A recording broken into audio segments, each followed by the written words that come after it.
I'm going to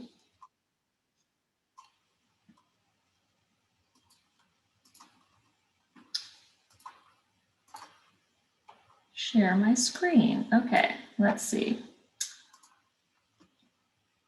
Okay, hi everyone. Welcome to the 2021 Climate Forward Ambassadors Celebration and Project Presentations. My name is Hannah Payne. I am the Climate Change Program Manager with the City of Somerville, and I will be emceeing this evening along with Ona Ferguson from CBI, who co-facilitates this program with me. So Ona, maybe you can wave. You'll hear more from Ona later. Before we really kick things off, I want to start with just a few reminders. Please, if you haven't already, rename yourself on Zoom and add your name and your pronouns. And if you are a 2021 Climate Forward Ambassador, you can put an asterisk at the beginning of your name, and that way we can see you more easily on the participant list. If you have any tech questions about Zoom during this time, please reach out to Cameron on the call, and you can send him a message and he can help you out with that. Please stay on mute unless you are speaking, and please keep your video on if you can. You can see that many of us have celebratory or fun backgrounds, so feel free to join the celebration as best we can on Zoom. Please be respectful of each other and to the presenters. And I'll just note that we are reserving the right to remove anyone if anyone's being disrespectful or disruptive during this meeting. Okay, so what are we going to do tonight? We are going to start with a few welcoming remarks, and then we will launch right into hearing from all of the ambassadors from this year. Ambassadors will have between 3 to 5 minutes to present their projects, and then after 2 or 3 presentations, we'll have time for 1 to 2 questions from the audience. So think of questions as you're listening to those presentations. At around 7 p.m., we'll have a break. You can turn your video off, take a break, but we will have a slideshow of additional projects that ambassadors created who aren't presenting tonight in one of the talks. So you can learn more about other projects that ambassadors have also completed. And then after 7, we'll come back for another set of presentations. So please stick around. So I know most of you on the call are participants in the Climate Forward Ambassadors program, but we do have a few people who may not be as familiar with the program. So the Climate Forward Ambassadors program was started by the Somerville Office of Sustainability and Environment in 2019. And the purpose is really to educate Somerville residents about climate change, about how Somerville is taking action on climate change, and to encourage community engagement and participation in climate action. So this year's cohort, everyone attended 4 informational webinars about global climate change and local impacts, building and energy solutions, transportation, public health, and climate resilience. And then the group came together over Zoom to have 5 virtual meetings where we really dug into those topics even further, and were able to learn a lot together. Finally, they completed independent projects of their choosing, and that's what you're going to hear about tonight. And I'm really excited to learn about what everyone got up to as well. And this is the 3rd cohort of the Climate Forward Ambassadors program, and we hope that it will continue annually from here. So with that, I want to pass it over to Mayor Curtatone to share some remarks with you all. Thanks, Hannah. Can I just do a sound check? You can hear me okay? You sound great.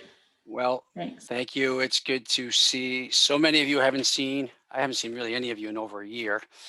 And we all know the reasons for that. I look forward to seeing you all in person soon as we all get vaccinated and the conditions become safer. So thank you for allowing me to participate tonight, to offer some brief welcoming remarks. Thank you for what you all are doing for the community in our battle against COVID and helping keeping our neighbors and that community safe and alive. Really appreciate it. But again, thank you for being here this evening to celebrate the 2021 cohort of Somerville Climate Forward Ambassadors. And special thanks to all of you who have volunteered your time as Climate Forward Ambassadors and to our Office of Sustainability and Environment for finding a way to continue this program even through the pandemic. We all know this, but I'll say it out loud. The climate crisis will not wait until it's convenient for us to address it. Or to just take incremental steps. So I appreciate you all taking the time amidst everything else that happened over the past 14 months to spend your time promoting sustainability and fighting against climate change. Over the past year, we have learned the value of community coming together to address big problems. And climate change is an urgent crisis. We know that, but we need to act that way. And that will require bold, transformational change to fix it, not incremental steps. So this will require every one of us to get involved.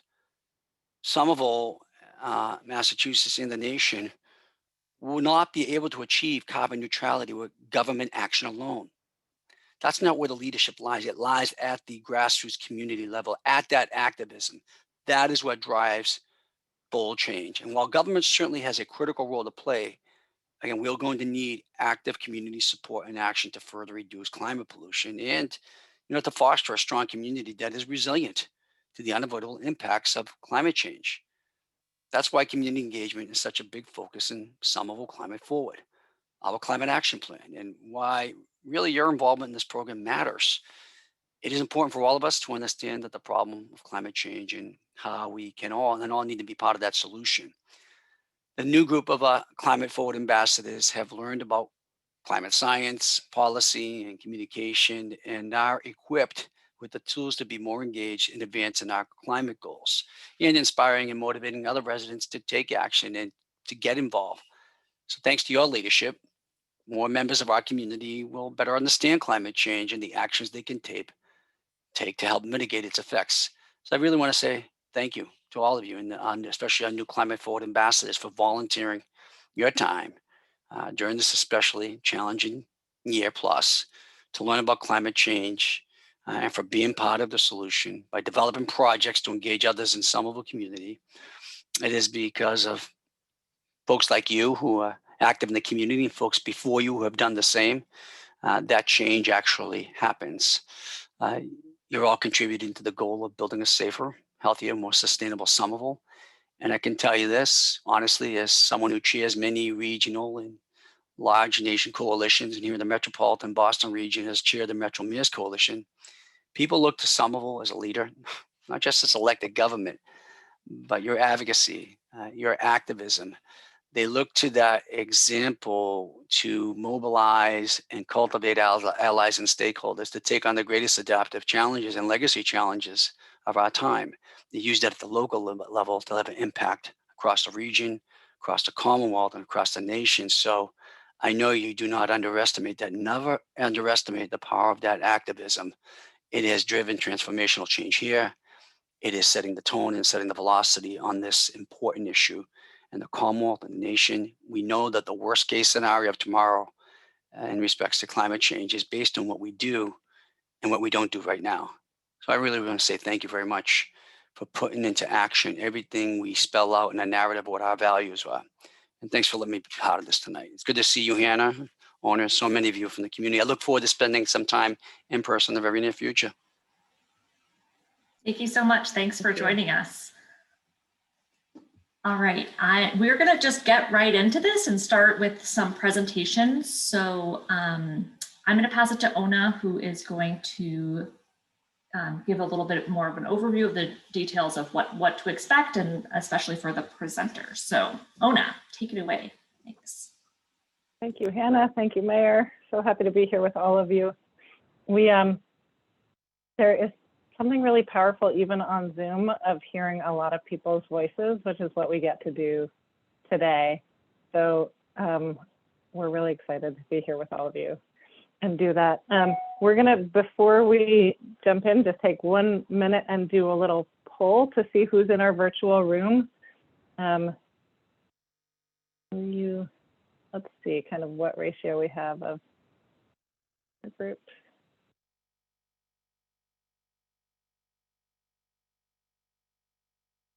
I don't think Hannah said, but this is the biggest ever cohort that we've had for the climate ambassadors, because we could do that virtually with the help of a series of volunteer facilitators to let us work in smaller groups through the whole, which has been so great. Great, I think we can end that poll. We have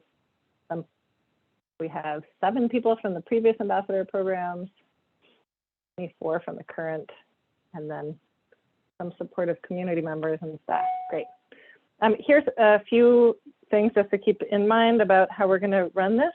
We are, if you're presenting your own project, you have 3 minutes. If you're presenting a group project, you have up to 5 minutes. You don't need to use all that time, but you're welcome to.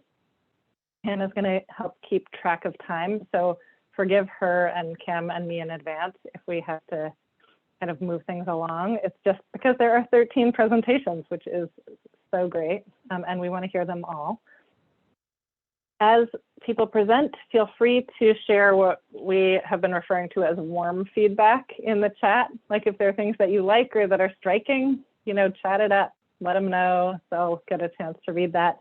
We will have time for questions after every 2 or 3 sets of presentations. So we'll hear from a few people. They're sort of loosely grouped around themes, and then we'll open up for a couple of questions or comments from everybody. So if there's something you'd like to know more about when you're listening to a presentation, make a note so we can ask that question when the time comes. We will take a break right around a little before 7, I think. And what else? For the presenters, just a reminder that what we're interested in is your story. Like, what topic moved you? What did you explore? And what did you learn as you did that? That's like, we want to hear kind of from the you perspective. And for those of you who are sharing slides, just a reminder to open your documents that you're going to share before you hit the share screen button. And that button's at the bottom when the time comes. And Cam and Hannah and I are happy to help troubleshoot on tech things, and we'll just play it all by ear, and we expect it to go really well with certainly, like, you know, several glitches here and there, and that is totally fine. So welcome. And we are going to begin with Abe and Ryan around talking about their energy card game, and then Dan F. and Jackson talking about visualizing costs and benefits of 100% local green electricity. So over to Abe and Ryan. Can you hear me all right? Now we can, yeah. Okay, great. Let me just get it started.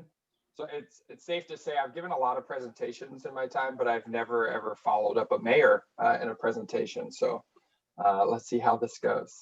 So we're excited to introduce our energy card game.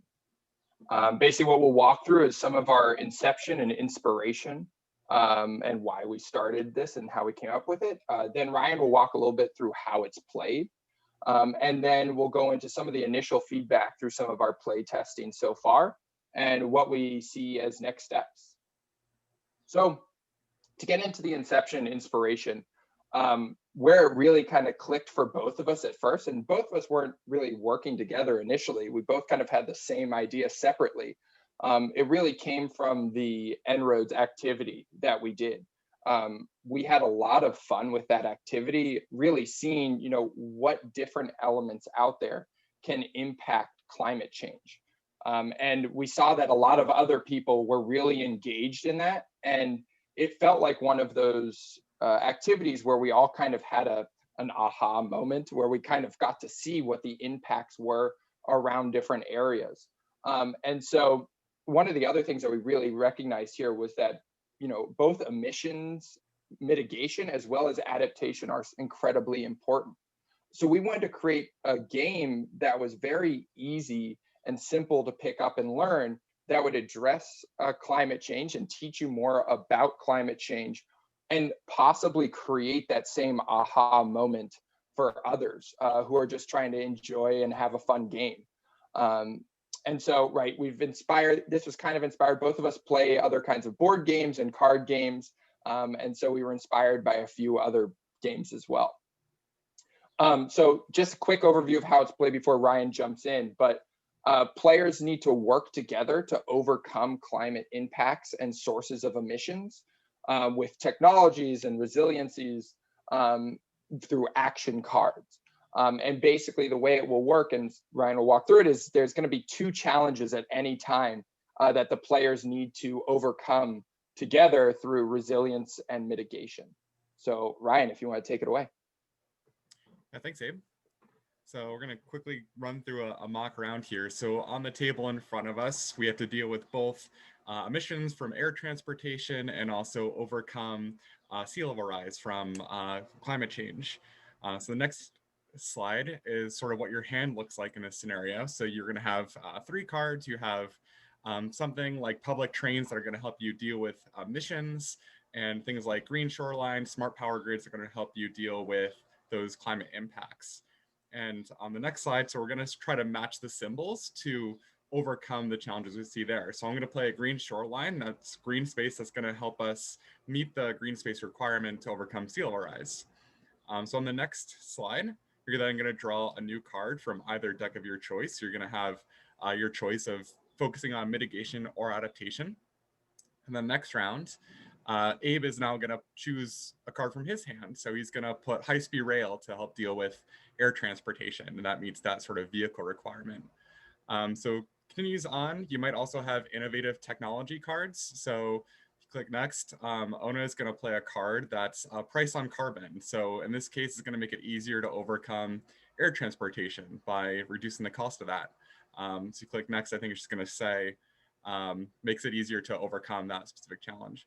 So after a few rounds, you're going to have a bunch of cards on the table. So we're using green rooftops, smart power grids, green shorelines, help us with sea level rise. But the way you gain points is to be the last person to play a card there. So next, Hannah is going to play backup battery power. It's super effective. She overcomes sea level rise and gets that as a point. So that's basically a round. If you finish a round and you haven't overcome a challenge, you're going to advance this tracker, which you can think of as like greenhouse gases or temperature. It goes up if you don't overcome any of those challenges. And the game is basically going to end if you get through all of the challenge cards that are on the deck. Everyone wins. But if that tracker goes past 10, then the game ends, and just one person, the one with the most challenge cards in their hand, wins. So that's kind of the quick and dirty version. So hopefully that all makes sense and is logical. And Abe's just going to sort of walk through what we've gotten so far in terms of feedback. Yeah, awesome. Thanks, Ryan.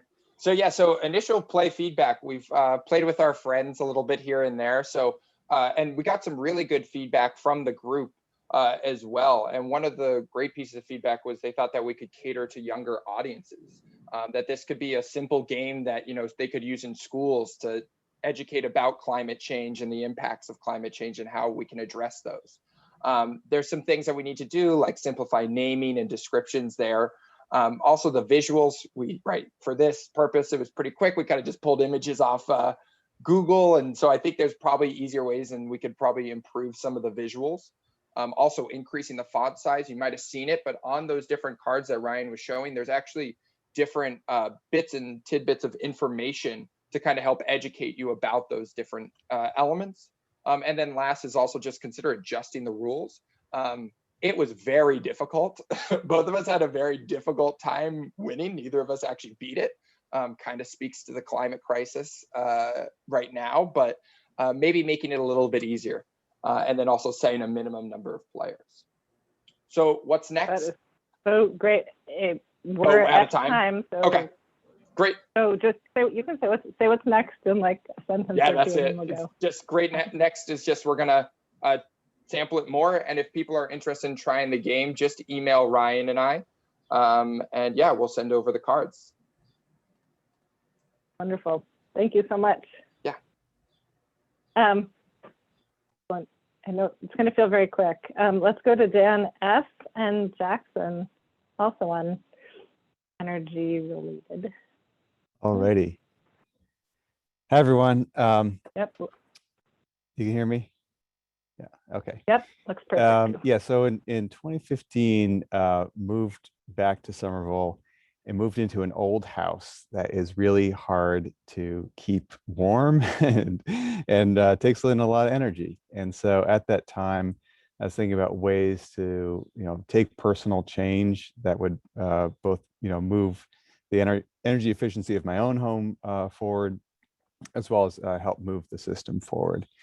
And so I started working on what we see here, which I'll explain, which is something to help people make that choice of what would it cost and also what would the benefit be for opting up to the Somerville Community Choice Electricity, which is the CCE acronym, which lets anyone who pays an electrical bill in Somerville choose 100% renewable electricity.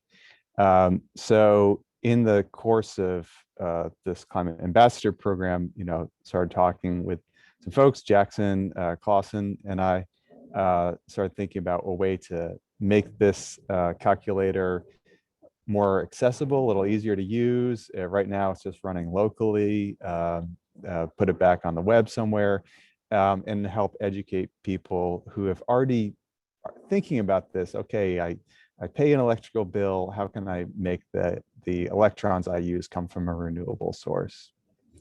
So the way it works is the only thing you really need to know is what is your electrical usage in a typical month. And as you choose, okay, let's say last month I was right about there.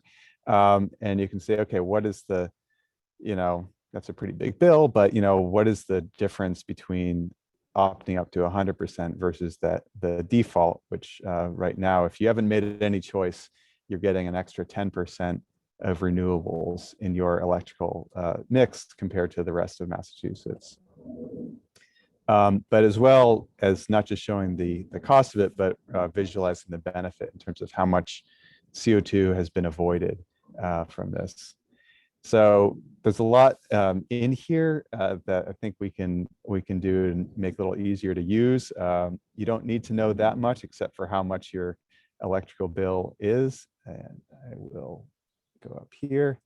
And also, through the course of this, the ambassador program, also pulled in some more information here, just especially to highlight to people, why it is that residential energy usage. So people in old houses like mine or relatively new houses, still all of that energy use, a lot of it from heating, especially from gas, is one of the most important contributors to our greenhouse gas emissions in the city.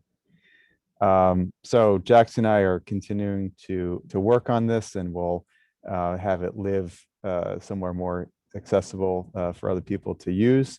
And if it's something that you're interested in, please feel free to reach out. All right, thank you. Amazing, thank you. So great, see all the nice comments in the chat about people appreciating different parts of it. And thumbs up coming up visually. We have time for a couple of comments or questions. Anybody have responses to Dan and Jackson or Abe and Ryan they want to share verbally? I just would love to know if that card game right now, I assume it's just online and not physically, but I hope you'll develop this into an actual physical card game. Yeah, you can't see it. I'm holding them up now. I printed them out actually physically. They're pretty small right now, just pieces of paper. But yeah, both of us printed them out and tested it. Awesome. I think this is like a perfect Kickstarter or one of these platforms kind of thing, with a designer to maybe actually, yeah. Yeah, both of us were hoping the other person was a designer when we grouped up, but it wasn't the case. It looks great. It's awesome. We do have a PDF and rules, so we can share that if you want to play test it. It's not perfect, so welcome feedback. Yeah. Thank you. Other questions or comments? I just wanted to say that I think it's really great that both of these projects are so interactive and can sort of be passed around from groups, person to person. So I really enjoyed those.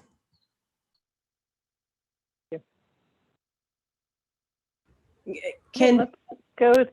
Oh, go ahead, Lisa. I was just going to ask, can Dan's app, is that on the Somerville website, or can it be, or how can we share it? It's not online currently. An earlier version was, but that's something that Jackson's a web designer, so he's helping me get it online. There is a calculator on the Somerville CC site that'll show you the cost side of one component of the main component of the cost side. So there is a calculator there. Yeah.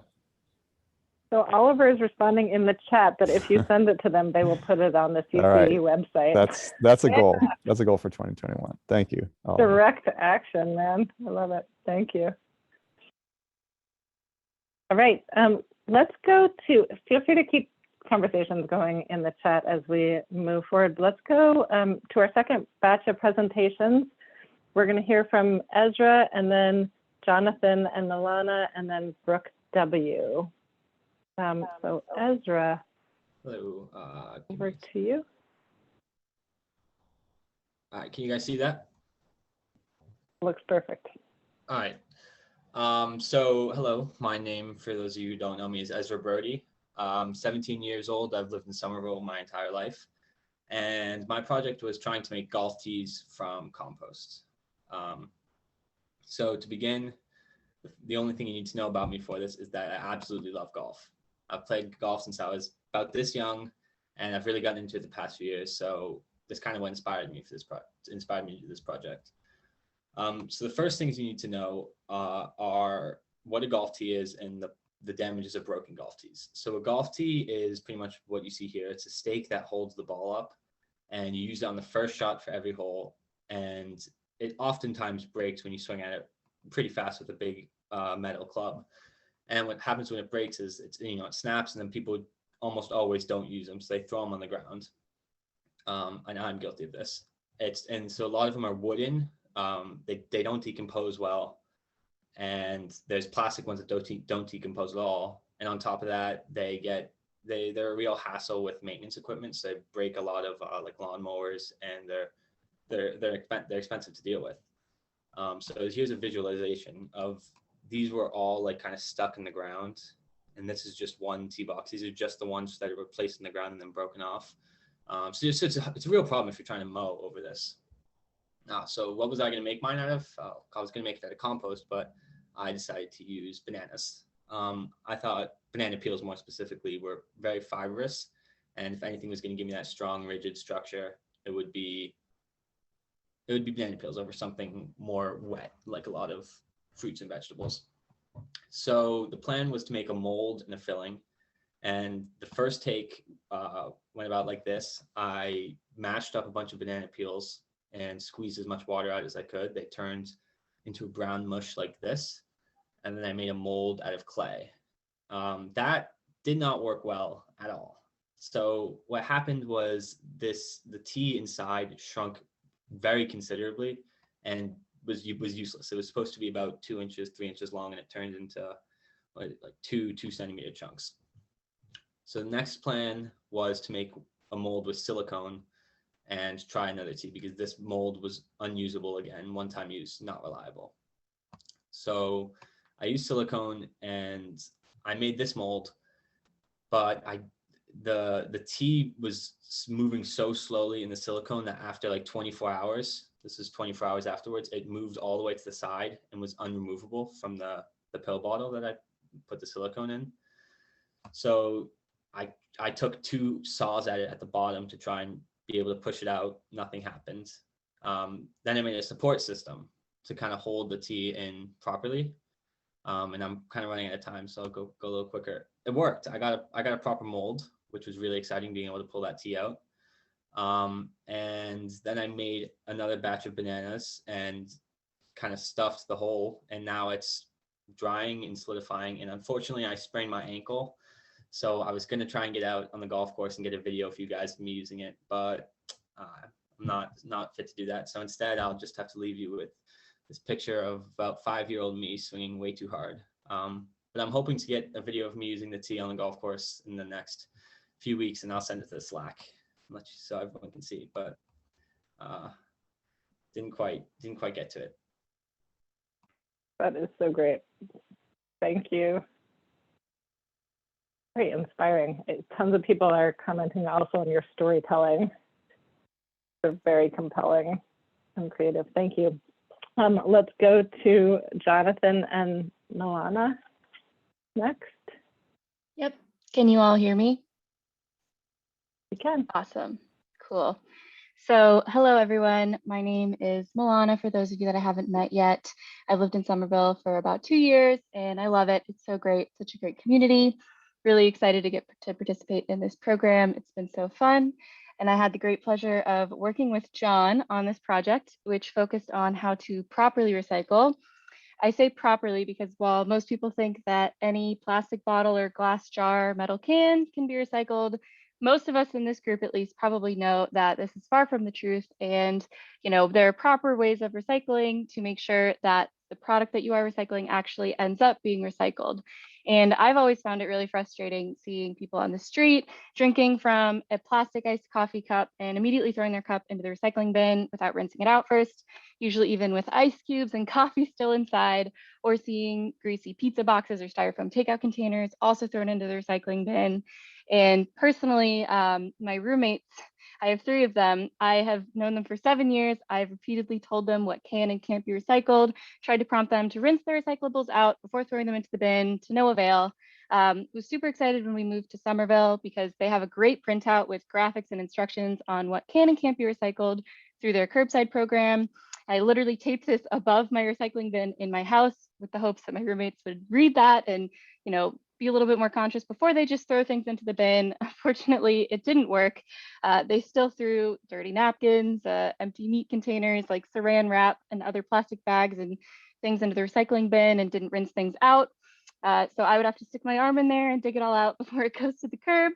So I really wanted my projects to focus on a solution to this somehow, whether that was just promoting more education or awareness or something else. So the idea started out as a graphic or a flowchart of a decision map that would start at what type of material the item was, and then go from there to determine if your item could actually be recycled curbside, and if so, what steps needed to be taken to ensure it could and would actually be recycled.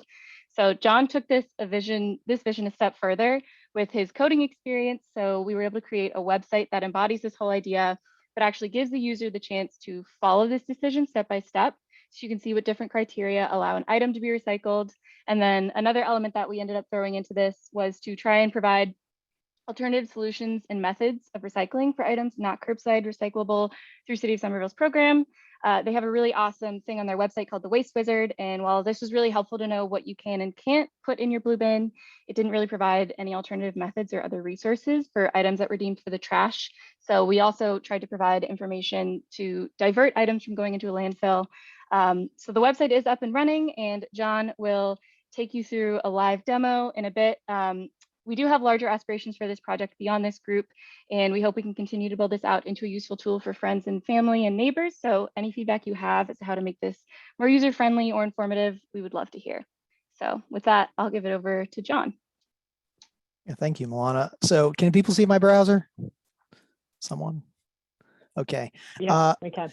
Yeah, so this is pretty simple because we wanted to keep it sort of as easy to use as possible. And I'll go ahead and kind of click through some of these, but you can go ahead and go to www.binhero.com and you can play with it on your phone. I will tell you, if you're going to use it with Internet Explorer, it won't work that well. So there's some issues outstanding. But basically, we're just trying to sort of guide you through the decision tree like Milana described. And just for a couple examples, say I have like a peanut butter bottle, right? So, okay, I have plastic and then it's going to show me some symbols. We decided to use that as a key for like what kind of plastic you're using. You hit this. Oh, well, is it rigid or is it a flexible, like a bag or something, right? So eventually, no matter how you click through, you get to some end state and it says, okay, the data is specific to Somerville. What can you do with this thing? Can you curbside recycle it? If not, we try to give some links or more information on what you could do with it. So that you can just go ahead and jump, hey, I can go and drop these off at Wegmans, or maybe TerraCycle has something I can do. And some of them go kind of straight away to end results. Like electronics isn't so complicated because it's, well, hey, you know, we don't do that curbside, but we do tell you some other things that you can do. And I mean, that's about it. There's like a bunch of combinations. We try to tell you, you know, if you know, there's different programs for recycling broken things or large appliances or like that. For paper, we'll guide you through, okay, well, does it have, you know, dirt on it, food on it? What do you do with that? Oh, you can't recycle that. So we're just trying to really break it down so that you could pull this out on your phone and just tap 2 or 3 times and know what you have to do with that particular item. That's about all I have. Fabulous. Thank you. People are excited, judging by the chat. That's so great. Thanks. Let's go to Brooke W. And hear about her project, and then we'll have a few minutes for questions on these 3. Brooke.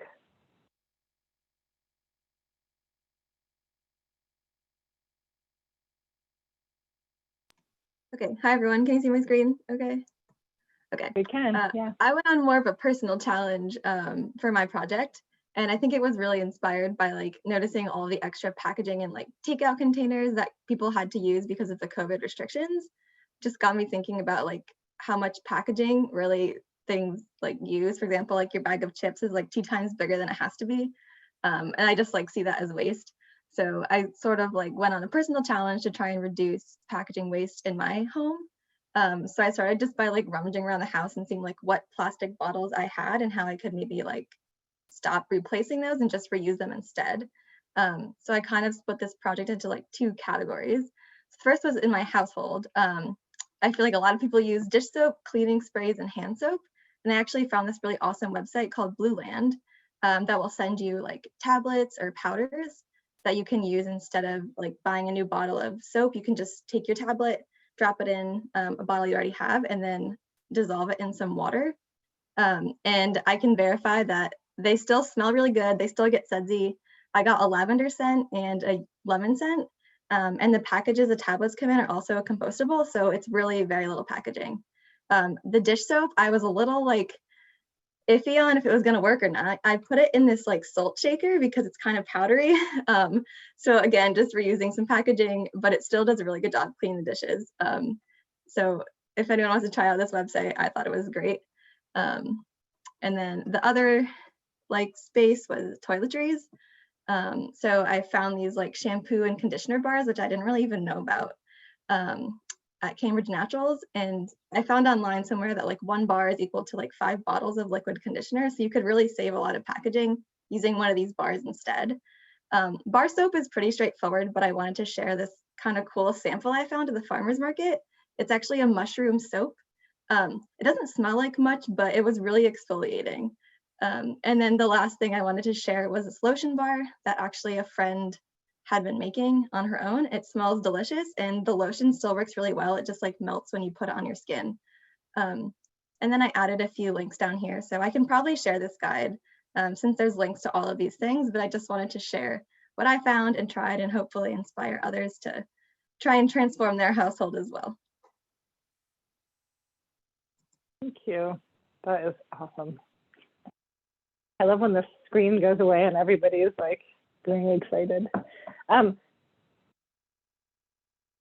Questions on those 3 presentations?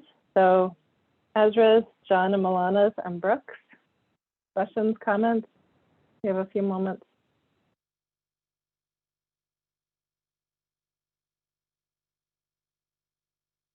You can just unmute if you want to chime in.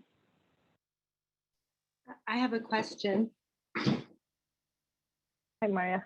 Hi. So I'm just wondering where, in terms of the recycling, when in Somerville, when you put the plastics to recycle, what happens to those plastics? Does anyone know? That is a great question. Oliver, yes. Are you able to answer that? Yeah, so I put it I haven't introduced you yet, but Oliver is the director of the Office of Sustainability and Environment. That's a good question. And I put the answer in the chat, but it got drowned out by all the wonderful Oh, I see it. congratulations I and see it. suggestions. So don't worry about that. But, you know, there's no easy answer, unfortunately, because in this country, we're just in a market-based system, and the material, like recycling only works if you can make money off of it. And that means the material goes where there's a buyer for it. And so that changes on a, you know, annual, monthly, or even more frequent basis. So the truth is we don't know. And a lot of the sort of eye-opening reporting that has happened over the last few years has really brought that into the mainstream, where people have realized that so many of us recycle so carefully, and cities put a lot of money into collecting it. And the, you know, the international system isn't really set up for us to track it much after that. So knowing where our material goes would be wonderful. And it's something we should create transformational change for. So does it just sit in Somerville until someone wants to buy it? Or does it go someplace until another place till someone wants to buy it? My guess is that there are probably lots of middlemen along the way, but it definitely gets It stored. doesn't stay in Somerville. Yeah, it doesn't. Yeah, you said Bunker Hill, right? Yeah, it in Charlestown. Yeah, that's where the facility is. I'll share a link in the chat to a video that shows you how the sorting facility works. So that's where the trucks go. They'll dump it at a recycling facility. It's pretty cool to see how that works. And then all the different materials go to different places. So thank you. Thanks, Hannah. Oliver. I have a question for Ezra. Ezra, are you going to try other materials? Are you going to do anything with your whole concept, given the scale of the problem? Yeah, so I actually I've been like documenting it kind of like a science experiment, still in the beginning phases, because I just finally made a mold. But yeah, I don't know, I want to get like a proper tea, and then I just wanted to test out whatever compost would be best, because I play a lot of golf, so if I can actually come up with a way to make these teas, then I might as well use them. Why not? If I only have to make enough for 1-2 people. So yeah, I just didn't really have enough time. I've been really busy with school, kind of like winding up my junior year. So, and I put in a lot of time already, but I do want to keep working on it. I don't really know exactly what materials though, I have to say, or foods, I guess. Very cool. Thank you. We're going to go to Oliver to say a few words, and then we're going to take a break and put up the slideshow of the posters of the people who are not presenting live. So Oliver, over to you. Okay, so I just want to thank you guys. So I'm Oliver Sellers Garcia, the Sustainability Director for the city. I've met you at previous meetings, and it's so cool to see so many ambassadors from previous cohorts here too. So really just thank you for spending your time with us and for participating in such a strange year for this. I don't know if any of you caught the story yesterday afternoon on NPR about how like chief sustainability officers are the new position that everyone is trying to hire for. And it really was like one of many reminders that we're now in this time where everyone is recognizing that they need to change, and they're so hungry for information about it. And they want people they can trust to help them figure out what to do. And I hope that in some way this program allows you to play that role in many different aspects of your life and the groups and networks that you are a part of. And what's so special about this program is the way Hannah and Ona have really allowed it to have everyone's individuality come out. And it's not just learning what's in our plan and telling people what's in the plan, but it's really about being able to communicate what was important to you about it and what you think you can do with that information. So we hope we've been able to support you and that you continue to be part of this community. Many alumni will keep getting together and the group keeps growing. So thank you very much. You're all very inspiring. Maybe I'll take up golf. Ezra will make your teas, what are they called, for you. All right. Thank you everyone for the great first half of our evening. We're gonna take a 15-minute break, come back right around 7 and start with part 2. And in the meanwhile, while you're snacking or having dinner, take a look at the slideshow that will be going of some of the other projects. Thank you all. We'll start again around 7.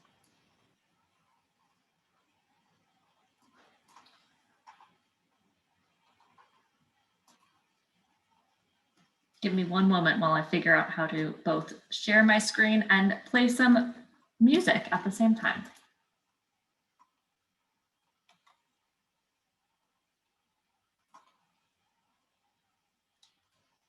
And Cam might be able to do the music if that's helpful.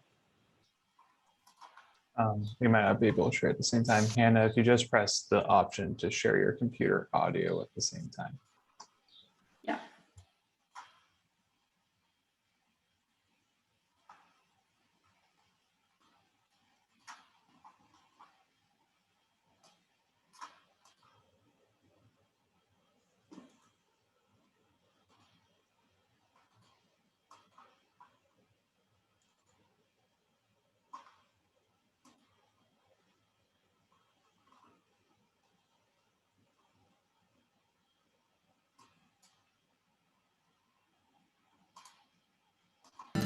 Twisted guardrails on the highway, broken glass on the cement, a ghost of someone's tragedy, how recklessly my time has been spent. They say that it's never too late, but you don't get any younger. Well, I better learn how to start.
Up on the watershed, standing at the fork in the road. You can stand there and agonize till your agony's your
Birds flying high, you know how I feel.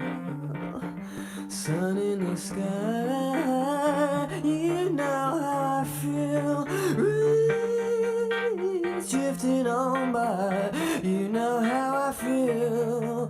It's a new dawn, it's a new day, it's a new life for me, and I'm feeling good.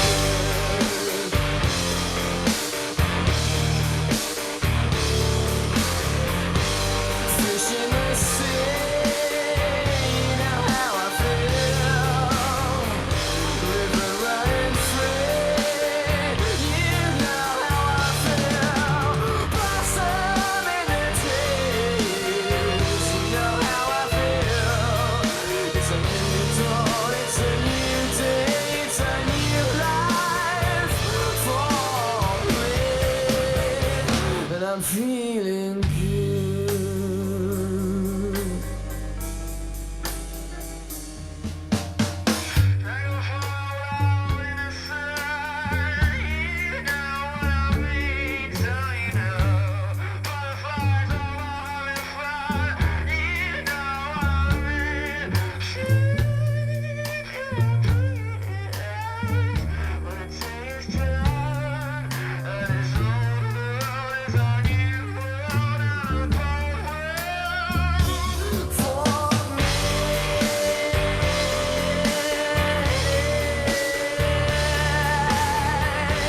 Stars when you shine, you know how I feel. Set up the fire, you know how I feel. Yeah, freedom is mine, and you know how I feel. It's a new dawn, it's a new day, it's a new life for me.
Enter the wild with care, my love, and speak the things you see.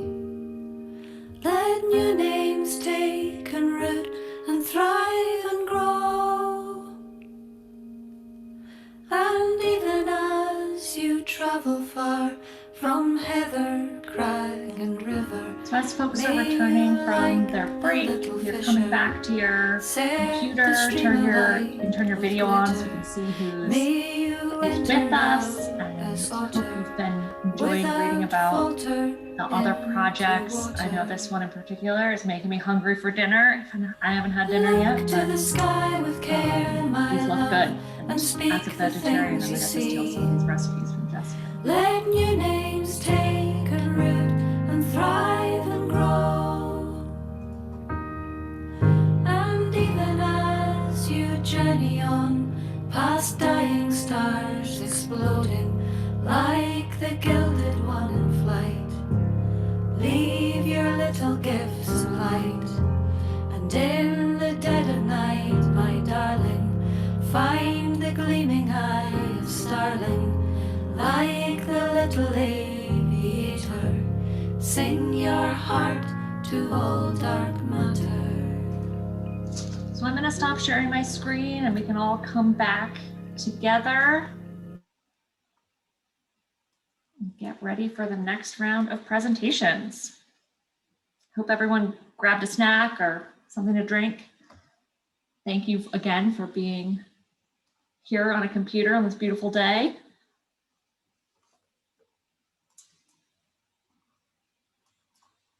Perfect. And I'll sort of start introducing the next piece, knowing some people are still probably coming back.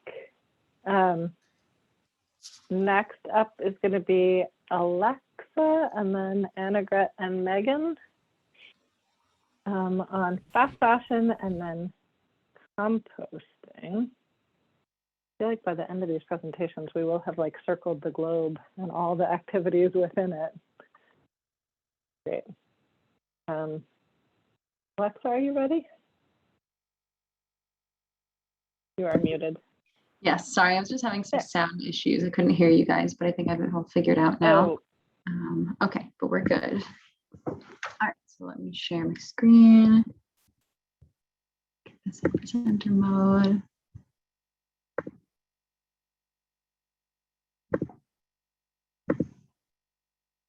All right, can we see it? Looks great. Great. So yeah, so I decided to focus on sustainable fashion for my project. And as I was thinking about this, I knew it would be really easy for me to focus on something I knew a lot about, like composting or, food sustainability, but sustainable fashion is honestly the area that I struggle with most. So I thought it would be, a good thing to dive into. So yeah, so we can start with, oh, my slides. The definition of fast fashion. So I'm sure everybody in here has probably heard this term, but fast fashion is, defined as the inexpensive clothing production, and it's produced rapidly by mass market retailers in response to the latest trends. So it's, seeing these brands like hurt my soul because I've shopped at many of these stores and will admit that sometimes I, still do, because they produce cheap clothing, that you can get basics really easily and really cheaply, and it's tempting, especially if you in college especially. I shopped at a lot of these places and I'm now trying to kind of phase them out, but they really make clothes that are meant to keep up with the latest fashion trends, so that when those things go out of style, you can just toss them, not worry about it, and not kind of think about where it goes, and replace it with new cheap clothes. So yeah, so throughout my research, I learned that the clothing industry contributes more to climate change than international aviation and shipping combined, which I just found shocking, because I always think about travel and I always think about shipping when I'm buying things, but this just, to hear that this was more was pretty crazy to me. So in thinking about kind of what, the better sustainable alternatives are, I found this really nice pyramid that kind of very much like a food pyramid starts with bottom, where the things you should be doing most. So of course, using what you already have. And then, if you really feel like you need something, can you borrow it from a friend, or can you swap with a friend for, something that you want? And then of course, thrifting, which I think, like when I was growing up, I feel like thrifting had a really bad rap, and it was kind of seen as like, oh, like if you're buying thrift store clothes, like, your family can't afford to buy new clothes or something like that. But now it's so trendy that I think, honestly, we should all just take advantage of the trend, because it's better for the planet and it's much cheaper too. And then if you have the means and the skills to make your clothes, that's another excellent option. And then of course, at the top and kind of the last resort in this pyramid is buying. And if you are resorting to buying, something I've been trying to do, and it is difficult at times, is buy from ethical retailers, because the environmental issues with the fast fashion industry aren't the only issues. I'm sure everybody knows about just all of the ethical issues with clothing production, and you can easily look up if a company pays their manufacturers fair wages, and get that information and really hold these companies accountable. So in the spirit of sustainable fashion alternatives. This was supposed to happen this week, but it's now happening this weekend because of some scheduling issues. I'm hosting a clothing swap with my COVID pod, although now we're all vaccinated. So we've invited like a couple of extra friends, and we're going to start it with a conversation about sustainable fashion alternatives. So, you know, just diving deeper into everything I was just talking about. And friends will just contribute what they can. So clothes that maybe, you know, they haven't been wearing, or you know, something they were going to donate anyway. And we're going to combine all the swappable items and organize them very much like you would see in a shop. So we'll have a section with pants and jackets and accessories and whatnot. And then we'll all just swap. So it's really just going to be take as much as you want. It doesn't matter if you brought a couple items, you know, it's not a 1-for-1 swap. Just take whatever you want, whatever works for you. And then anything that we have left over, we're going to donate to the Material Aid and Advocacy Program, which is a really, really great local organization. So I chose them because, you know, instead of donating to Goodwill, which would kind of turn around and you know, sell this clothing for cheap, or just donating it to, you know, a place that might just sell it to a textile recycler, which is fairly common. We're going to donate it to them, and they work hyper locally within the community to bring, to give free clothing to people experiencing poverty or homelessness. So that's where everything left will go. And then I'll also have like a textile recycling bin set up. So we're at time, but if you have one more thing to share. Last sentence, yeah, textile recycling bin. So if anything's super damaged, we'll just make sure that it gets recycled properly. And that's it. Awesome. Thank you. Wonderful. That's great. Thanks. Who's up next? Let's go. Can you hear me, Hannah? Yes, we can hear you. If you turned your volume down while we were listening to the music, you might want to turn it back up. I was having that issue. Let's go next to Annegret and Megan on composting. All right, sharing my screen right now. Let me just present it. All right, can you see this? Oh, perfect. And everything. Okay, great. Hi, I'm Megan. I live in Somerville. I've been here for the past 3 years. I got the opportunity to meet and work with Annegret on this. We are both composting lovers. The idea kind of came, at least to me, by sitting on my porch one trash day and noticing all the different composting trucks that came down my street to pick up each company's worth of compost, because on my street, everybody has different compost companies that they work with. So I was kind of scratching my head saying, wouldn't it be great if we could just streamline this? Why isn't there a streamlined service in Somerville? And then I met Annegret, and she actually had the same question. So it seemed perfect to team up for this project. So the first thing we want to get into are the benefits of composting. They are endless. Composting is extremely good for soil. It puts the nutrients that come out of the soil back into it. That provides the nutrients for plants to grow. Plants then root into the soil, create structure. That structure absorbs water and prevents runoff. And we know in Somerville from our lectures that Somerville has flood threats as a climate. There's threats of flooding in Somerville and Boston in general. So if we had stronger soil, that could potentially increase our resilience to floods and droughts in the future. So composting is just extremely beneficial. We were wondering, why don't we all do it? So I'll pass off to Annegret with the answer. So again, we've been wondering kind of, you know, why don't we, especially after Cambridge got their citywide composting, why doesn't Somerville do it? And for anybody in general who had just wondered, is there a Somerville compost service? The short answer is no, but it is a little bit more complicated than that. One thing that Megan and I both found out, which we weren't aware of at all, is that Somerville actually does not put waste into a landfill, but it burns the waste that gets collected. So this is actually something that does contribute to the greenhouse gas emissions. However, the food scraps in what gets burned is actually a really low amount of that.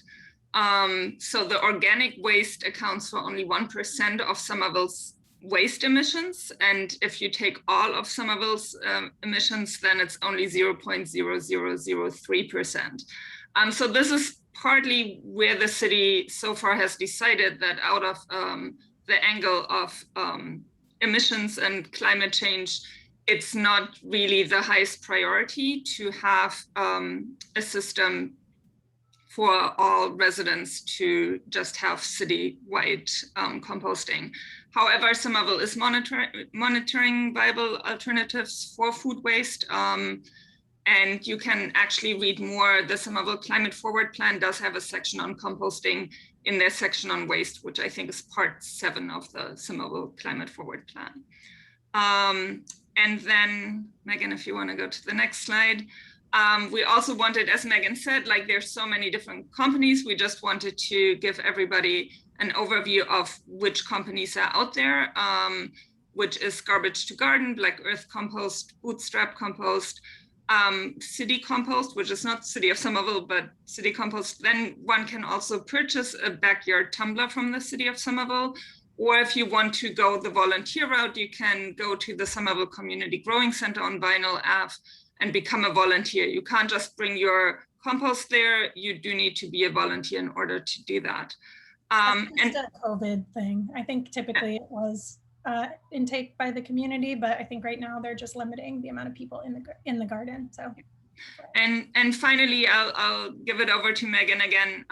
She can go to the last slide with all the pretty pictures she put together and tell you about the little survey we put together, which I'll put in the chat, and I hope that you can all take, and we will actually also push out to Nextdoor and Facebook, a few other platforms where we just want to understand a little bit more of what people are actually doing. So Megan, do you want to say a little bit more about the survey? Yeah, so we put together this survey just to find out more about what people do know about compost. Annegret and I acknowledge that within our social circles, we tend to hang out with people who know a bit more about sustainability and composting. So we wanted to get a larger reach on the community and see what people actually do know, if people do know that there are services that are offered, and how much people are willing to invest in these services and whether or not people can, just knowing that it is limited accessibility because it does cost money.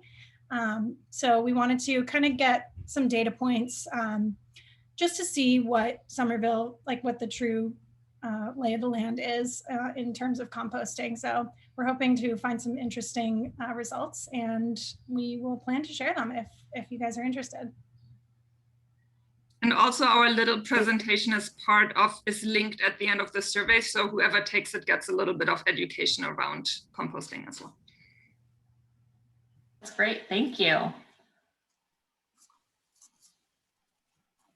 Thank you. Questions? I love to see the applause. Questions for Annegret and Megan or Alexa about reducing our garbage problem? Seeing a lot of interest in the chat of seeing some of the survey results. So maybe that's something that Annegret and Megan, you could think about sharing out in some way to the ambassadors group on Slack or with the alumni group.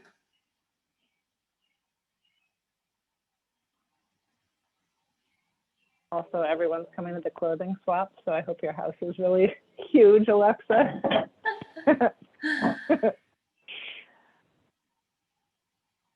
Go ahead, Maria. I have a question about clothes. Is cotton better in terms of emissions, buying cotton, than synthetics? Or is there anything that's better than another thing? From my research, it kind of seems like everything has its pros and cons, because the cotton takes a lot of space to grow, and then there's a lot of pesticides used to grow it. So like organic cotton, but then you can't grow as much. So, but then of course the synthetics on the other side of that, when they're breaking down, I mean they're plastic. So there's really no winning. I think hemp is a little better if you want to wear all hemp clothing. But it seems like reuse, yeah. secondhand is the best way to go. Great. I think that is the case with so many things when it comes to sustainability and climate, right? Like there's going to be some impact, and it's finding the options that, you know, are the best for the circumstances you have, or the situation, but there's no perfect material or anything like that, unfortunately. Any other questions? All right, should we move on to the next batch of presentations? Next up, we have Ivan, and then Jackson and Catherine. Ivan, are you there?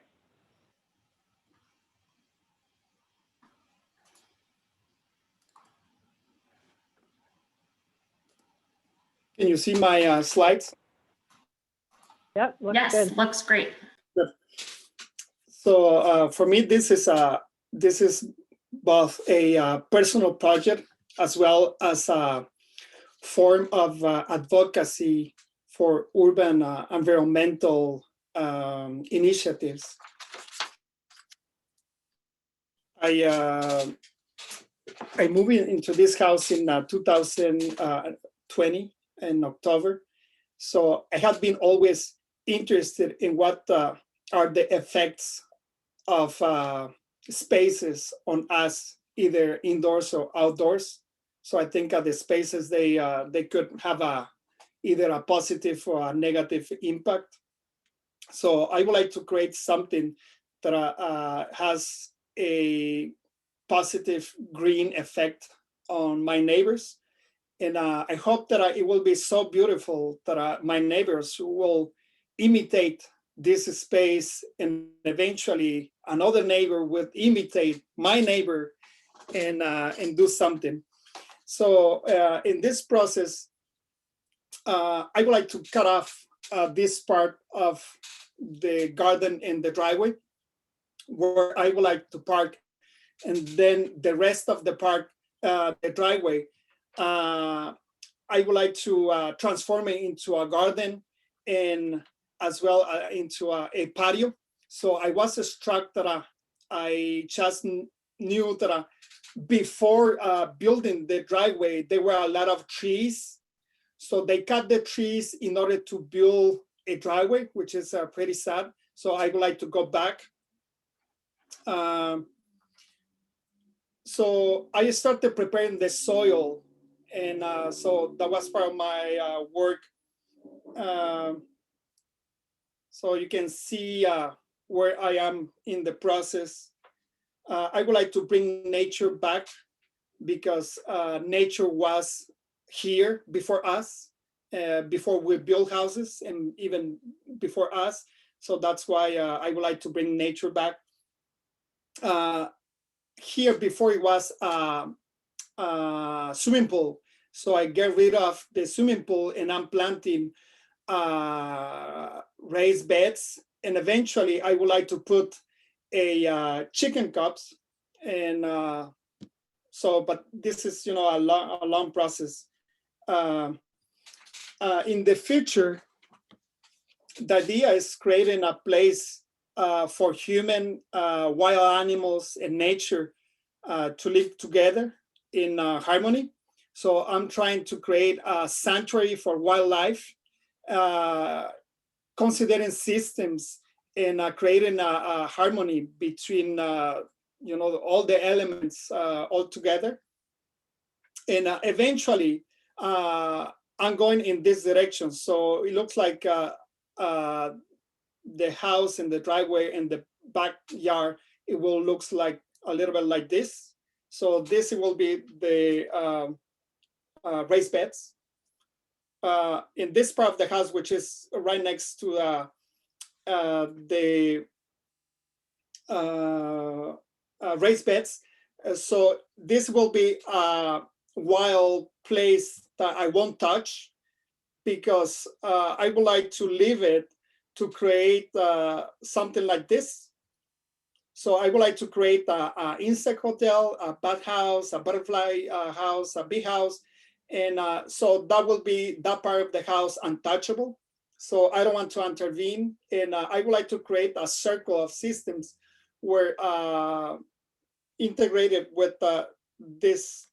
So now it looks like this. So I'm in the process of, planting, and eventually I start the planting already, and this will soon to be something like that.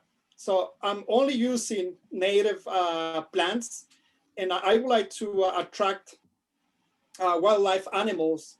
And then with the insects that I will have, the bees will go to pollinate, and I will create a circle in nature. So I will try to attract butterflies. And I'm so sorry to interrupt. Can you wrap up in the next moment or two? Yeah. And soon, I would like to work with this wall and create a vertical garden wall, and eventually have a certified wildlife habitat. So I would like to create a beautiful natural place that first will inspire my neighbors and then other people, and with the idea that we can make a change in a greener world, better for all of us. Thank you. I think you're already inspiring your neighbors just by sharing where you're going with this. Thank you. Let's go to Jackson and Catherine. Hi, we're Jackson and Catherine, and surprise, we're both climate ambassadors and we also live together. So we decided to do our project together and focus on, very similarly to Ivan, our backyard. You want to share your screen? All right, so we moved into a new place in September and took the opportunity to really dive into the yard and the garden. Similarly to Ivan, we really want to bring native plants back into Somerville to really help bring back, native pollinators, give food sources and shelter for local animals, because nature sort of comes where it's invited. So we made this blog to document our experience, everything that we learned, and sort of what we're planning on accomplishing actually this weekend when we go full speed ahead with gardening the backyard. So we typically associate the climate change solution with doing less, reducing, taking away, using less. But we thought, an equally important part is bringing back, encouraging more life, but just stuff that was meant to be here as nature intended. All right. And with that, Jackson will bring us to the elements of native gardening, or any gardening, really. Hey everyone. Yeah, we picked 4 sort of components of gardening and sort of identified some native plants that serve a variety of purposes.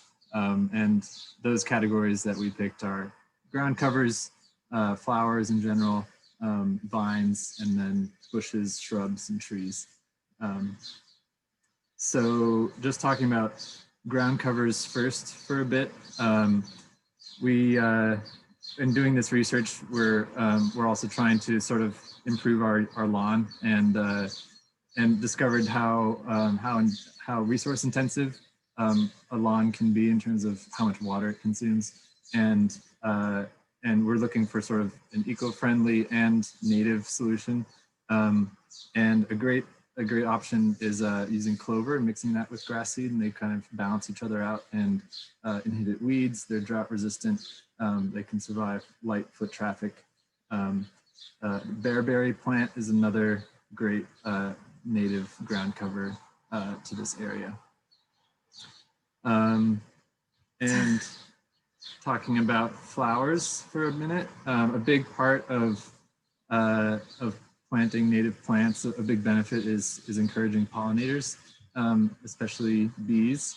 And there's a variety of native plants that have that flower, and at all different times of the year. A few that we liked are violets and cone flowers as well, and butterflies and bees and birds. Love all of these different types of flowers. And another tip is to try to leave your garden with as little interference as possible. I mean, animals and critters really like the dead wood and fallen branches. Anyway, moving on to, I think, one of the coolest types of landscaping elements, vines. Vines really increase the surface area of photosynthesis because they can grow vertically. So I say, why not put vines on every surface that you possibly can? They're also really just very low maintenance, very strong growers, and they have, very specific relationships. So, hummingbirds typically go for honeysuckle vines. There's even a specific bee that is called the squash bee that exists solely to pollinate members of the Cucurbita genus. So like watermelons, zucchinis, cucumbers, things like that. So this is a really good example of coevolution and why both pieces are essential for, a native environment. And of course, no yard would be, oh yeah, no, we're good. No yard would be complete without shrubs and trees. So, shrubs and trees provide really great shelter and home for animals and critters. They give lots of food, and they also, there's one, the spice bush is home to one of the cutest caterpillars in New England. Yeah, it's fun. And it's the last picture. There he is. There he is. Spice bush. Need that spice bush. We also love birch trees and holly bushes together. They make a really beautiful New England scenery, and it's very relevant to Somerville too. Yeah. The last piece we wanted to touch on is just why it's important, and especially in Somerville. We talked a little bit about in this program about how Somerville has a stormwater drainage problem, and having more green space in general can really help reduce that, and especially native plants that can kind of be drought resistant and absorb a lot of water.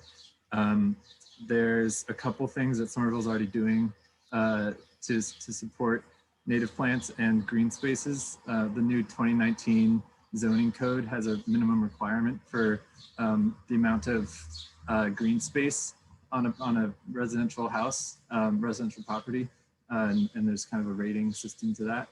And then as of this month, Somerville passed an ordinance about native planting, having minimum requirements for the amount of native plants in city-owned parks and land and property, which is very exciting. But obviously, a lot of Somerville is taken up by residential yards, which aren't kind of encompassed in the ordinance. So it's important for us all to do our part as well, if we can. And these are flowers, by the way. Amazing. I love the face paint to go with it. Great presentation. And is this website something you can share a link to? I'm sure people will want to see more of that information you've compiled from that. Thank you. Anyone have questions?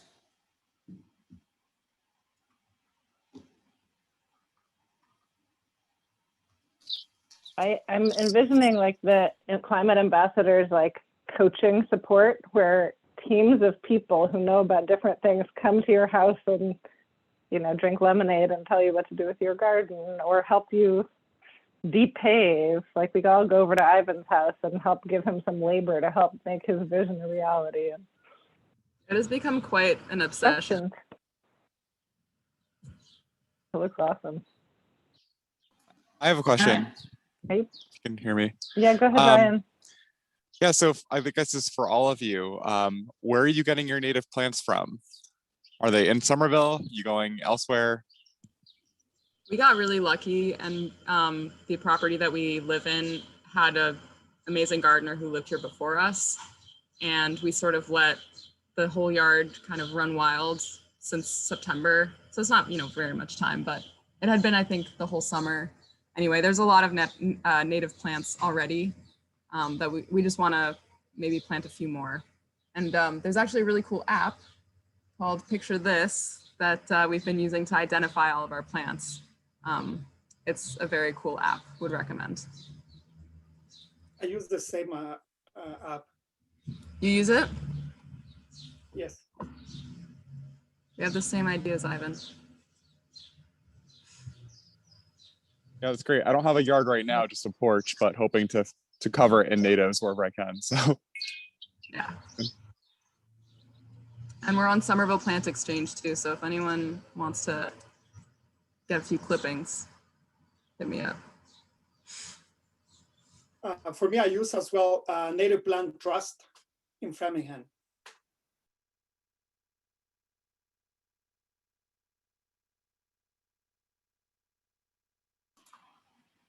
I didn't expect to be Great taking notes, suggestions. everyone. The notes pages are filling up over here. All right, these are really wonderful. Thank you for those. We're gonna go to our last three presentations. We have Dan G, and then Michelle, and then our biggest group, I think, Claire, Alex, Sam, and Liz. And G, over to you. Dan, do you want me to share this slide? Sure. I mean, I was just thinking how much I wish I had focused on the visual part of my presentation more. Yeah, sure. Thanks.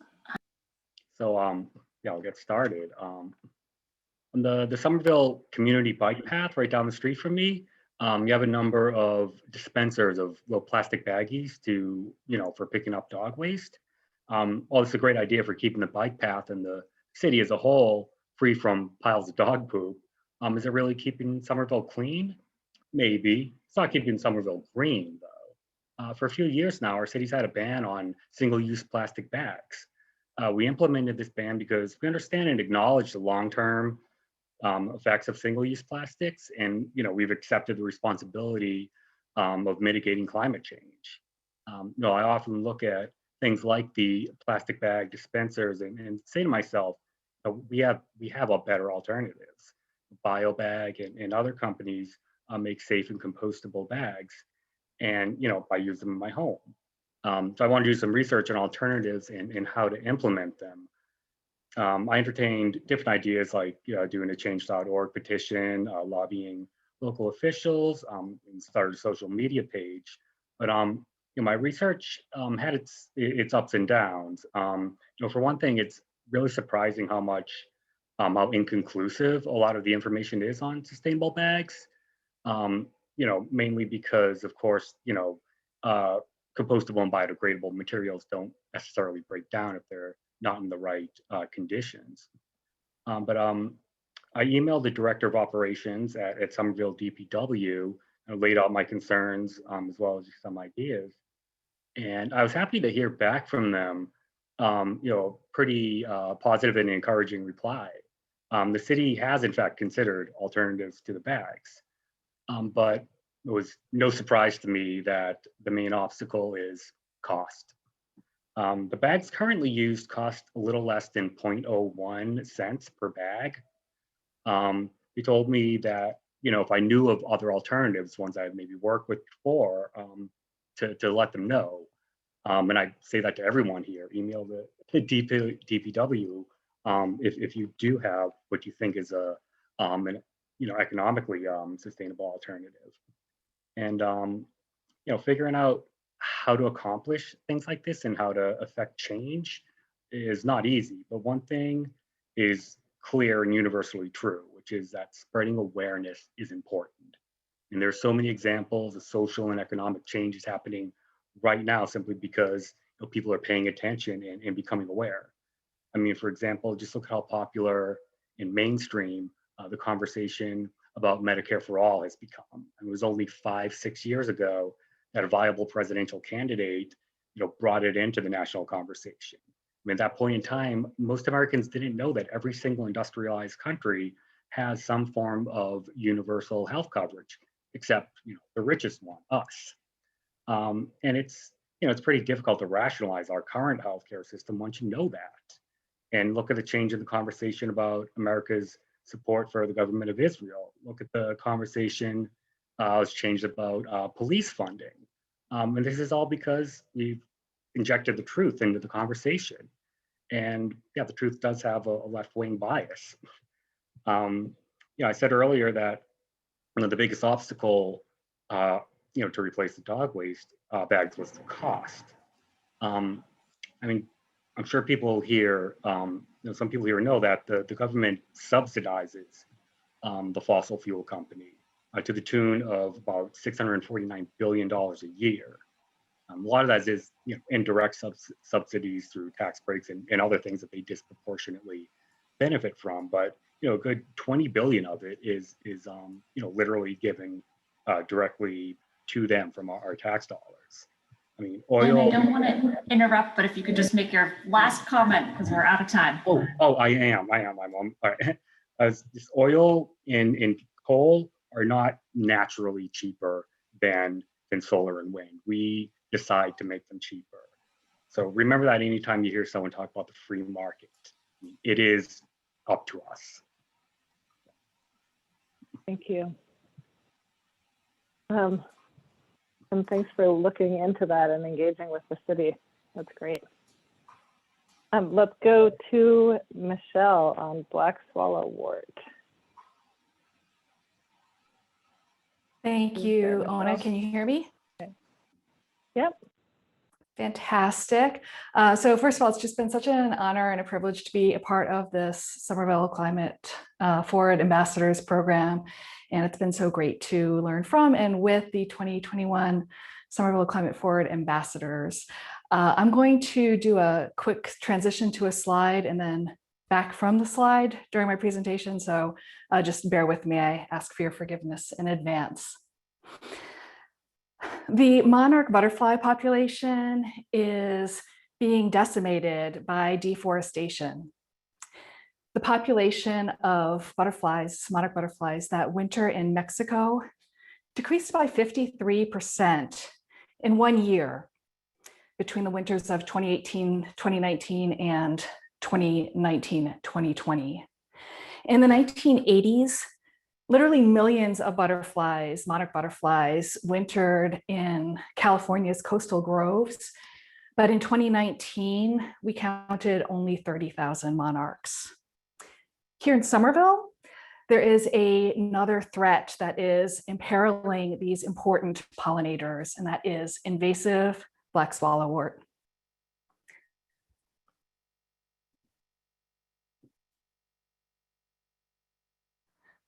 So let me tell you a story about a monarch butterfly that returned to Somerville, Massachusetts after spending the winter in Mexico.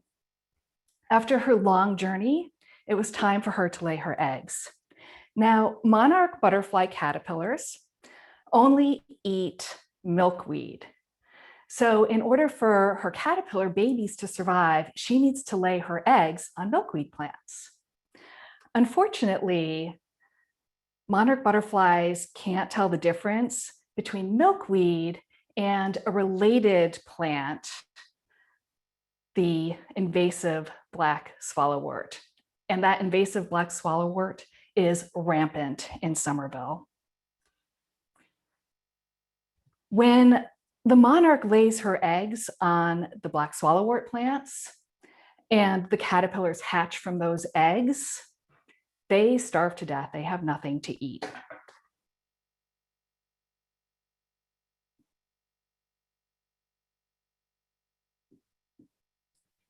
So to promote the survival of monarch butterflies, I am conducting a 2-week challenge, the Black Swallowwort Challenge. Participants will learn how to identify black swallowwort, how to eradicate it and root it out of our community, and how to raise awareness about the threat that it poses to monarch butterflies. So please join the Black Swallowwort Challenge, and I will put the link in the chat. Back to you, Ona. Awesome. Thank you. That was exciting and terrifying. Man, which piece you're talking about? Let's go to Claire, Alex, Sam, and Liz for our final presentation of the night, and then we'll have some time to chat and do questions. All right, let me share my screen. Let me know when you can see it. Looks good. Okay. I think it was Abe who said he'd never gone after a mayor while presenting. I'd say I've never gone after a mayor and, more than a dozen climate forward ambassadors. And last, it's always very intimidating. But anyways, I'm Sam and I work with Alex, Claire and Liz on this project. Claire isn't here, but Liz and Alex should be. Our project is called Demystifying Climate Policy. So we decided to work together as a group on climate policy. I think we were all came to the realization, or maybe we're already aware that collective action and working on policy can have a much bigger change than our own individual footprints. So then when we came together as a group, we had some questions and we each took a portion of it to try to figure out, once we know this, what do we do with that information? How do we engage with the policy, for example? Who are our legislators? Do we even know that? When do we go vote for them? What are they saying about climate change? What kind of climate bills are they working on? How are they voting on them? And even when you know that that's the information you want to find out, where do you go to find it? And then once you found it, what is it that you can actually do? So let's start with Alex, talk about roll call votes. I was muted. Thanks, Sam, for that overview of our project. So one of the things that we were interested in understanding was how our local legislators vote on climate legislation.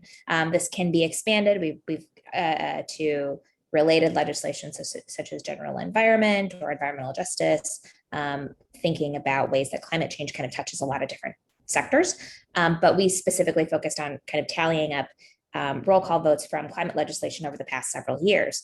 And there was a website, Progressive Mass, that collects this information. And we wanted to, our goal is to put it in a more readable format.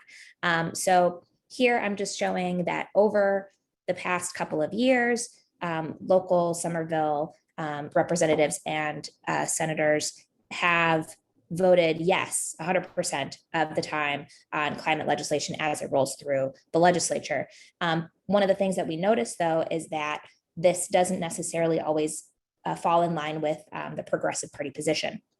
So this is something that we think is important to, important information that voters might want to understand is why is there this discrepancy? What is going on in these bills that the Progressive Party might be saying, we don't support this, whereas our legislators keep voting affirmatively for it. So this is still a work in progress, but we'll be putting it together with some of the other pieces of the overall project. So I'll give it back to Sam. I think he knows where we're headed next. Yeah, I do. Okay, cool. Thanks, Alex. So these are Claire's slides. So I'll read them for her because she couldn't be here tonight. So she focused on bills specifically, and here's what she had to say. When I decided I wanted to engage with local politics, I realized bills are a critical tool for transforming all parts of society. They're also immensely complicated, both in their language and also in the critical thinking and knowledge required to evaluate the quality of a bill. We wanted to change that, making some of the current bills understandable for everyone. We also want you all to know that there is really easy and immensely powerful step to support bills you care about. Just call and email your legislators. And here are some example of little slides that Claire created to kind of talk about bills that are currently being worked on and some pieces of information that could be useful to know about them.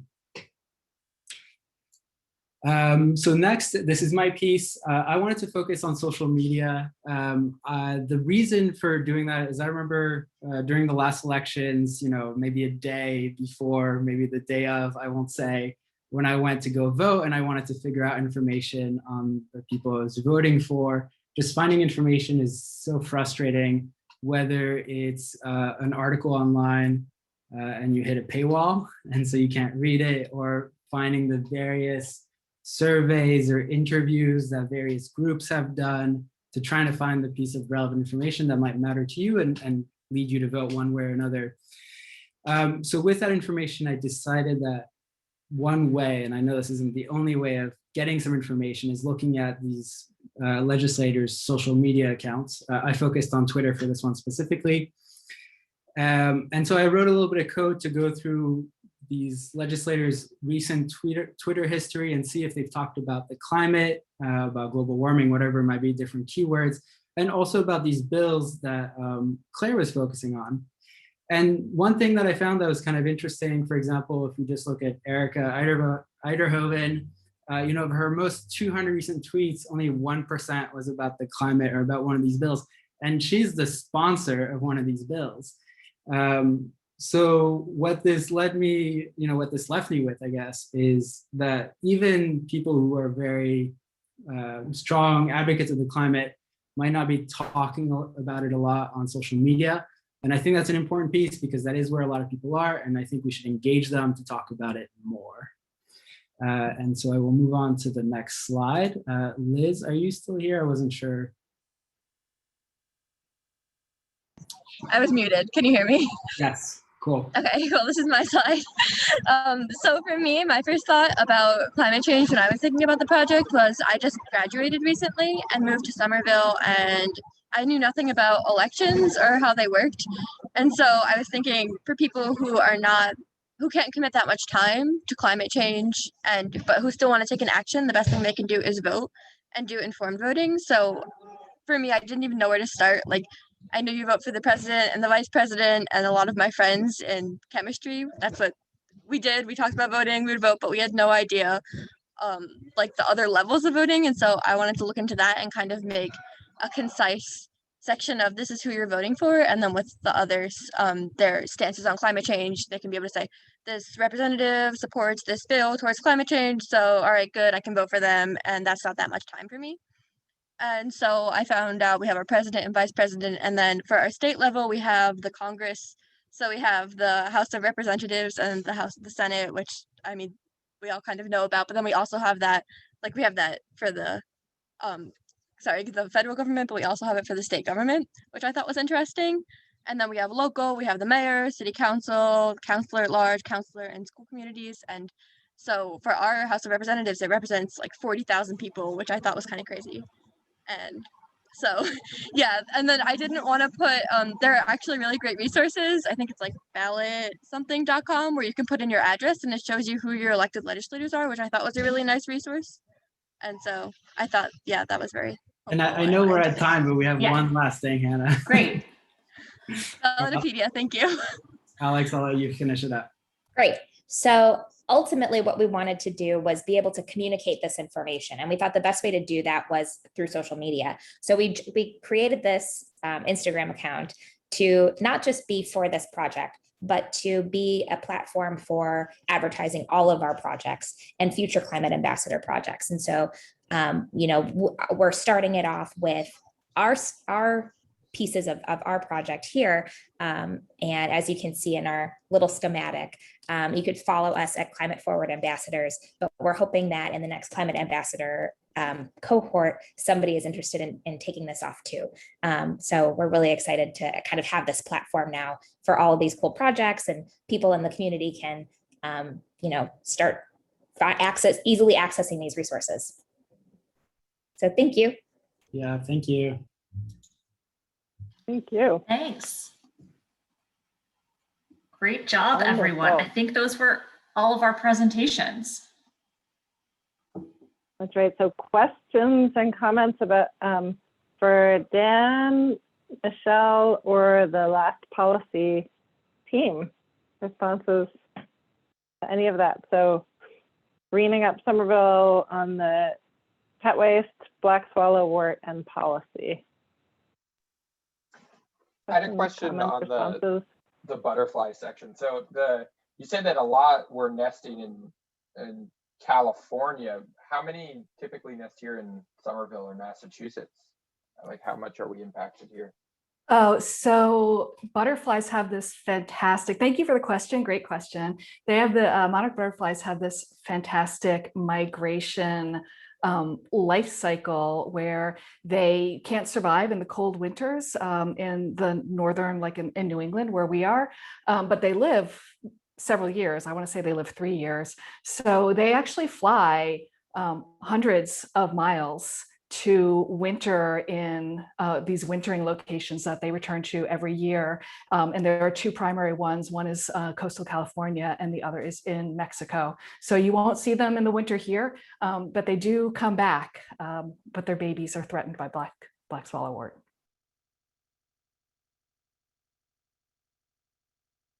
Thanks. Other responses and questions?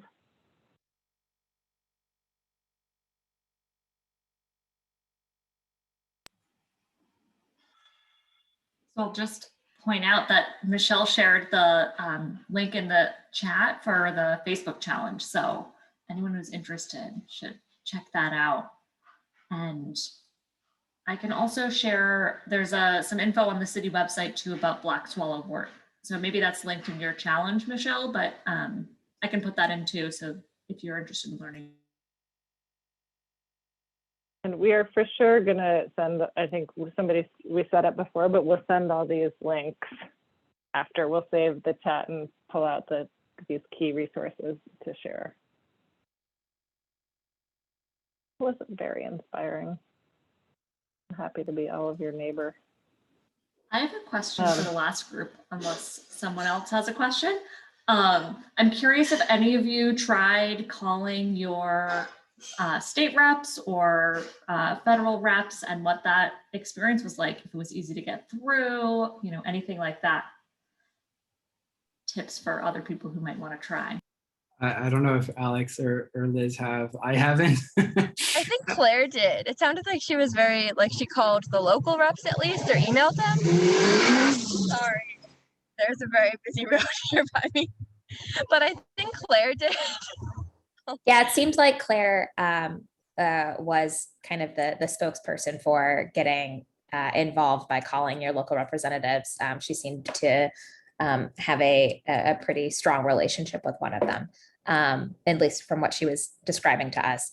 I have gone for office visits in previous with other organizations at the federal level. And those, you can also do that on your own. And I personally found that those were more approachable for me. It's a little bit easier for me to, I mean, as difficult as it is to try to schedule a meeting, it's easier for me to have that conversation because I can get a sense of if they're excited to talk to me about whatever it is that I want to talk to them about versus over the phone or sending an email that just gets tossed in the trash. So if you're ever interested in going with a group or going by yourself to meet with a legislator, I highly encourage you to do that because it's a really great experience too. And I guess I should add, I mean, I've emailed quite a bit. And the experience that I found is that on very specific topics, tend to get a better response than just like a general, like help the climate, mass email, but yeah.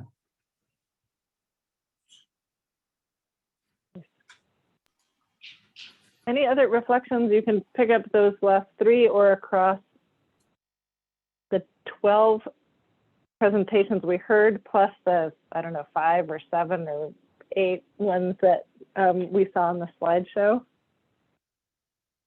I have another one for the last group. There's this really awesome nonprofit called Neighbor to Neighbor. Don't know if you've heard of them, but they do, right now I think they're mostly in Springfield, but they've got a really interesting environmental expo coming up in June. And really what they focus on is enabling community leaders to get more involved and to help lead the decision-making about what happens in their community. I think they primarily focus on gateway cities, but I still think it could be an interesting avenue for you guys to explore. Just as soon as you were explaining, it made me think of them. So cool. Yeah, thank you. Yeah.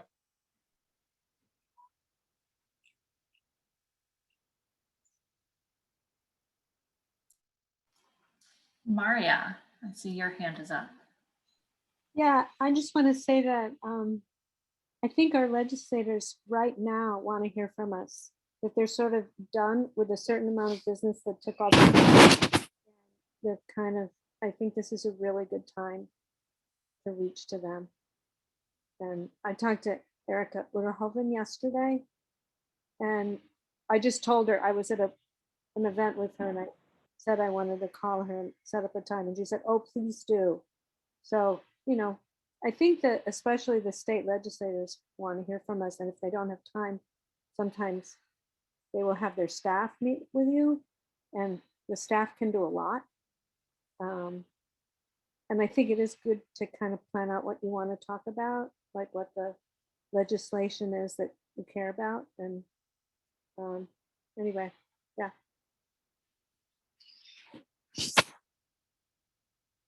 Yeah.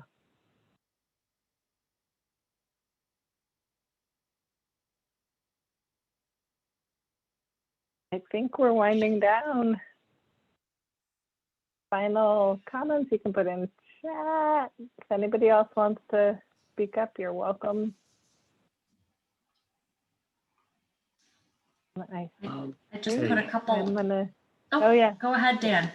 Oh, yeah, I just want to make comment. I think it's great that electoral politics was focused on, because no matter what we do in our daily lives, I mean, like, you know, that's like as collective as it gets. You know, if we can, you know, get the right people and, you know, start with the primaries and like really get the best candidates. I mean, that really is the most important thing to do. But yeah, I mean, we need structural change. Yeah, that's about it. Yeah, thanks for that. So I think I'm going to close us out. So I just want to say a huge thank you to all of you for participating in this, being so engaged and enthusiastic over the past few months. I know it's hard to stay focused on Zoom and you know, find time in our busy lives. So it is really appreciated how much you've given to this program, and I am so inspired by the projects you presented and everything you shared, and I'm really excited to see what you do next and what comes of these projects. Please follow up with us. I think there are a number of you that were planning a few things later, so it'd be great to see kind of what comes of your projects. And I also want to thank Ona for being such a wonderful co-facilitator and helping keep things moving, and to Cameron for being our tech person tonight and making sure everything ran smoothly on Zoom. Hey, and also thank you to Hannah, who I don't know why I'm doing this. Yeah. Thank you to Hannah, who's done such an amazing job. Really. So please, you know, stay in touch.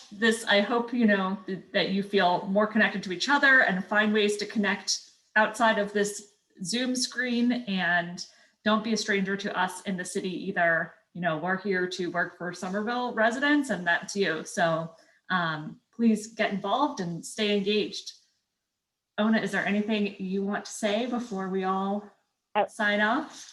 I think we might be using some small group facilitators in cohort 4 next year, God willing. So we'll be back to you with that, and also with a reminder that there is an alumni group you can tap right into, and I know they'd welcome that.